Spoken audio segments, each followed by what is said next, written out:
माता की, भारत माता की, भारत माता की। वंदे वंदे वंदे। होलिका उत्सव समिति के अध्यक्ष श्री ओम प्रकाश पटवा जी, होलिका उत्सव समिति के महामंत्री श्री राम प्रकाश गुप्ता जी, संयोजक आशीष गुप्ता जी, संदीप शर्मा जी, नवनिर्वाचित विधायक श्री विपिन सिंह जी, उत्तर प्रदेश महिला आयोग की उपाध्यक्ष श्रीमती अंजू चौधरी जी, इंजीनियर पीके मल जी, प्रख्यात भजन गायक श्री नंदू मिश्रा जी, कालीबाड़ी के महंत जी, और इस होलिकोत्सव समिति की इस भव्य शोभा यात्रा में आज यहां पर उपस्थित सभी श्रद्धालुजन, उपस्थित भाइयों बहनों, उत्साह उमंग का पर्व होली कि आप सबको ढेर सारी बधाई और शुभकामनाएं। होली प्रदेशवासियों ने भी और गोरखपुर वासियों ने भी 10 मार्च से ही खेलना प्रारंभ कर दिया है।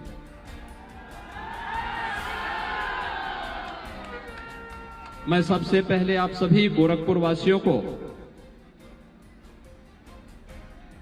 विकास के लिए, सुरक्षा के लिए, सुशासन के लिए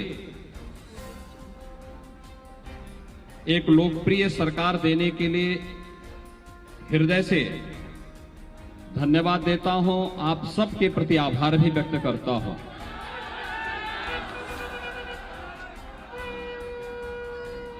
प्रधानमंत्री मोदी जी ने देश के अंदर आज से लगभग 8 वर्ष पहले सुरक्षा और सुशासन की जो एक नींव रखी, जो व्यापक जन विश्वास का प्रतीक बना, सबका साथ सबके विकास की उन भावनाओं को अंगीकार करते हुए 5 वर्ष के दौरान प्रदेश में सरकार ने, केंद्र और प्रदेश सरकार ने मिलकर के प्रदेश की 25 करोड़ जनता के हितों के लिए जिस ईमानदारी के साथ, जिस प्रतिबद्धता के साथ कार्य किया है, उसका परिणाम उत्तर प्रदेश विधानसभा चुनाव में देखने को मिला है। चुनाव का यह परिणाम मात्र एक राजनीतिक परिणाम नहीं है। प्रदेश के सर्वांगीण विकास के लिए, प्रदेश को, उत्तर प्रदेश को उसकी पहचान दिलाने के लिए, यहां की आस्था को सम्मान दिलाने के लिए, माताओं और बहनों के साथ साथ बेटियों को सुरक्षा प्रदान करने के लिए, युवाओं के रोजगार के लिए, व्यापारियों के सुरक्षा के लिए, अन्नदाता किसानों की खुशहाली के लिए और समाज के प्रत्येक तबके को बिना भेदभाव के शासन की योजनाओं का लाभ प्रदान करने के लिए जो कार्य 5 वर्षों के अंदर प्रदेश के अंदर हुआ, आज उसका परिणाम हम सबके सामने प्रचंड बहुमत के साथ, 2/3 से अधिक बहुमत के साथ भारतीय जनता पार्टी की सरकार बनाने का मार्ग प्रदेशवासियों ने प्रशस्त किया है। मैं गोरखपुर वासियों का हृदय से धन्यवाद देता हूं कि गोरखपुर वासियों ने 9 विधानसभा सीटों में से 9 की 9 भारतीय जनता पार्टी को दी है और पहली बार, आजादी के बाद पहली बार भारतीय जनता पार्टी गोरखपुर की 9 की 9 विधानसभा सीटों पर विजयी हुई है और इसके लिए सभी गोरखपुर वासियों को हृदय से अभिनंदन। और भाइयों बहनों, यही नहीं, गोरखपुर मंडल की गोरखपुर मंडल की 28 में से 27 सीट भारतीय जनता पार्टी की झोली में गई हैं। इसके लिए गोरखपुर मंडल के सभी नागरिकों का भी मैं हृदय से अभिनंदन करता हूं, हृदय से धन्यवाद देता हूं। ये चुनाव इस बात को बताता है कि हमेशा सत्य की जीत होती है और सत्य की जीत का सबसे बड़ा प्रमाण है उत्तर प्रदेश विधानसभा का 2022 का ये चुनाव। भाइयों बहनों, आप सब जानते हैं तमाम भ्रामक प्रचार किए गए, दुष्प्रचार किया गया, अनर्गल प्रलाप किए गए, व्यक्तिगत टिप्पणियां की गई और राजनीतिक सीमाओं की सामान्य मर्यादाओं को भी धता बताते हुए विपक्षी दलों ने तमाम प्रकार के उन सीमाओं को लांघने का प्रयास किया। लेकिन प्रदेश की जनता जनार्दन ने प्रधानमंत्री मोदी जी के नेतृत्व पर विश्वास करते हुए प्रदेश में सुरक्षा, सुशासन की जो एक सुदृढ़ नींव भारतीय जनता पार्टी की सरकार ने खड़ी की थी, उस पर फिर से अपना प्रचंड बहुमत दिया है। और मैं इसके लिए पूरे प्रदेशवासियों का, गोरखपुर वासियों का हृदय से धन्यवाद देता हूं, आप सबका अभिनंदन करता हूं। आज मेरा सौभाग्य है कि मुझे गोरखपुर के इस प्राचीन होलिकोत्सव के इस समारोह में एक बार फिर से आने का अवसर प्राप्त हुआ है। आप सब जानते हैं मैं कई वर्षों से इस कार्यक्रम में भागीदार बनता रहा हूं और कार्यक्रम में भागीदारी का कारण उत्साह और उमंग के पर्व और त्योहार को हम शांति, सौहार्द, उत्साह और उमंग के साथ आयोजित कर सकें, इसके लिए मैं स्वयं भी आपके साथ सहभागी बनता रहा हूं। लेकिन पिछले 2 वर्षों से हम देखते रहे हैं कोरोना जैसी महामारी ने पूरी दुनिया को कैसे अपने आगोश में लिया। देखते ही देखते पूरी दुनिया इसकी चपेट में आ गई। लाखों लोग कोरोना की चपेट में आकर के कालकलवित हुए। लेकिन देश के अंदर प्रधानमंत्री मोदी जी के नेतृत्व में जिस प्रतिबद्धता के साथ कोरोना प्रबंधन का कार्य हुआ है, पूरी दुनिया में उसकी सराहना हो रही है। और उत्तर प्रदेश ने कोरोना प्रबंधन के कुछ नए मॉडल प्रस्तुत किए। हम लोगों ने उत्तर प्रदेश में लगभग 30 करोड़ लोगों को हम वैक्सीन की डोजेस देने में सफल हुए, यानी 30 करोड़ वैक्सीन की डोजेस देने में हम लोग सफल हुए हैं। और अब तो 12 से 14 वर्ष की आयु के बच्चों के लिए भी वैक्सीन आ गई है और कल से वैक्सीन 12 से 14 वर्ष के बच्चों को भी कोरोना महामारी से बचाने के लिए प्रारंभ हो गया है। एक संवेदनशील सरकार जब होती है तो अपने नागरिकों को महामारी से भी बचाती है और महामारी के दुष्परिणाम से भूखमरी की स्थिति भी नहीं आने देती है। आपने देखा होगा कैसे भूखमरी की समस्या का समाधान भी सरकार ने किया। महीने में 2-2 बार फ्री में राशन की सुविधा हर गरीब को मिलना प्रारंभ हुआ। 80 करोड़ लोगों को देश के अंदर, 15 करोड़ गरीबों को उत्तर प्रदेश के अंदर इस योजना का लाभ प्राप्त हुआ। यह सरकार की जिम्मेदारी थी। लेकिन खाद्यान्न तो पहले भी हुआ करता था। पहले खाद्यान्न गरीबों को नहीं मिलता था, खाद्यान्न माफियाओं के हाथों में चला जाता था।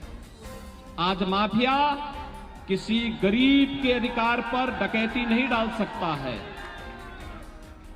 और एक संवेदनशील सरकार सुरक्षा के प्रति जितनी संवेदनशील होती है, उतनी ही संवेदनशील वह शासन की योजनाओं को हर गरीब तक, हर घर तक, हर गांव तक पहुंचाने के लिए भी उसी ईमानदारी के साथ कार्य करती है। भाइयों बहनों, हम सब के पर्व और त्योहार भी इसी संवेदना को हम सब के साथ जोड़ने के लिए प्रेरित करते हैं। हमारे पर्व और त्योहार केवल धार्मिक अनुष्ठान मात्र नहीं है, हमें सदमार्ग पर चलने की प्रेरणा सदैव प्रदान करते हैं। हम अच्छे मार्ग पर चलें, अच्छा करें, अच्छा सोचें, देश के बारे में सोचें, समाज के बारे में सोचें। केवल अपने लिए सोचने वाला व्यक्ति कभी महान नहीं हो सकता। संकुचित सोच वाला व्यक्ति कभी महान नहीं हो सकता है। महानता के लक्ष्य को प्राप्त करने के लिए व्यक्ति को उस संकुचित दायरे से बाहर निकलना पड़ेगा। वसुधैव कुटुंबकम की भावनाओं को अंगीकार करना पड़ेगा। सर्वे भवन्तु सुखिनः सर्वे सन्तु निरामया के भाव को भी अंगीकार करना पड़ेगा। और यही तो भाव प्रधानमंत्री जी के मंत्र पर दिखता है, सबका साथ और सबके विकास के माध्यम से। जब हर गरीब को राशन मिलता है, फ्री में टेस्ट होता है, फ्री में वैक्सीन मिलता है, उसको सुरक्षा का एहसास होता है, योजनाओं का लाभ मिलता है, तो सबके विश्वास का प्रतीक भी बनता है। और सामूहिक प्रयास से कोरोना कालखंड में हर व्यक्ति ने अपने अपने स्तर पर प्रत्येक व्यक्ति को बचाने के लिए जिसकी जो सामर्थ्य थी उसने अपना सहयोग किया है। होली हम सबको इस सामूहिक भाव के साथ मनाने की भी प्रेरणा प्रदान कर रहा है। आज रात्रि को देर रात्रि में होलिका दहन के कार्यक्रम होंगे। होलिका दहन के कार्यक्रम के साथ ही भगवान विष्णु का एक अवतार नरसिंह के रूप में भी अवतरित होंगे। याद रखना, हमारे यहां भगवान के अवतरण की कथा भी सत्य, धर्म और न्याय के पथ पर चलने की प्रेरणा प्रदान करने के लिए आता है। हर युग में एक अवतरण हुआ, हमें मार्ग दिखा गया और फिर उस मार्ग के पथ पर हमें चलने के लिए प्रेरित भी किया। अन्यायी, अत्याचारी, दुराचारी कितना भी बड़ा क्यों न हो, कितना बलशाली क्यों न हो, उसके सामने कभी झुकने की आवश्यकता नहीं, कभी हथियार डालने की आवश्यकता नहीं। अन्याय और अत्याचारी का अंत होगा, जरूर होगा, ऐसे ही जैसे हिरण्यकश्यप का अंत हुआ था। और ये सकारात्मक भाव हमें सदैव अपने मन में लेकर के चलना होगा। गोरखपुर की जनता ने तो अराजकता के खिलाफ एक लंबी लड़ाई लड़ी, माफियाओं के खिलाफ एक लंबी लड़ाई लड़ी, और आज गोरखपुर की एक अच्छी छवि, हर व्यक्ति गोरखपुर के वो आपसे सोचता है कि गोरखपुर अब विकास कर रहा है। उत्तर प्रदेश के बारे में जो सोच थी पहले, अब वो बदली है। हर व्यक्ति भी मानता है उत्तर प्रदेश विकास की प्रक्रिया के साथ तेजी के साथ आगे बढ़ा है। यह विकास ही अंततः हम सबके कल्याण का कारक बनेगा, नौजवानों के रोजगार का कारक बनेगा, समाज के प्रत्येक तबके की समृद्धि और उनकी खुशहाली का कारक बनेगा। और विकास की इस प्रक्रिया के साथ जुड़ने के लिए कभी भी जीवन में निराशा अपने सामने नहीं आने देनी है। हमेशा उत्साह के साथ, उमंग के साथ, एक सकारात्मक सोच के साथ, लोक कल्याण के विराट भावना को अपने मन में अंगीकार करते हुए, उस विराटता का हिस्सा बनते हुए, जहां अच्छा हो रहा है उस अच्छे कार्य में भले ही सबसे पीछे के पायदान पर खड़ा होने का अवसर प्राप्त हो, लेकिन कभी मौके से चूकिए मत। बुरे कार्य में अगर कभी आपको आगे आने का अवसर प्राप्त होता है तो कभी आगे मत आना बुरे कार्य में। वो क्षणिक होता है, लेकिन कभी उसका परिणाम अच्छा नहीं होता है। और इसलिए सदैव अच्छे मार्ग का अनुसरण करते हुए हमें आगे बढ़ना है। उत्तर प्रदेश को देश की नंबर 1 की अर्थव्यवस्था के रूप में स्थापित करना है। उत्तर प्रदेश को अग्रणी स्थान पर आगे बढ़ाना है। और उत्तर प्रदेश के सभी 75 जनपदों में भी एक स्वस्थ प्रतिस्पर्धा होनी चाहिए। हर जिला शिक्षा में, स्वास्थ्य में, रोजगार में, महिलाओं की सुरक्षा में, बेटियों की सुरक्षा में, व्यापारियों की सुरक्षा में, नौजवानों को रोजगार उपलब्ध करवाने में, अन्नदाता किसानों की खुशहाली में, गरीब कल्याणकारी योजनाओं को आगे बढ़ाने में, अपनी प्रति व्यक्ति आय को आगे बढ़ाने और जनपद की आय को भी बढ़ाने में, हर जनपद में भी एक नई स्वस्थ प्रतिस्पर्धा आगे बढ़नी चाहिए। एक स्वस्थ प्रतिस्पर्धा, हम अच्छे मार्ग का अनुसरण करते हुए न केवल व्यक्ति के जीवन में खुशहाली लाएंगे बल्कि अपने जनपद को भी आगे बढ़ाएंगे। यह भाव हम सबके मन में होगा तो होली जैसे पर्व और त्योहारों की प्रासंगिकता होगी।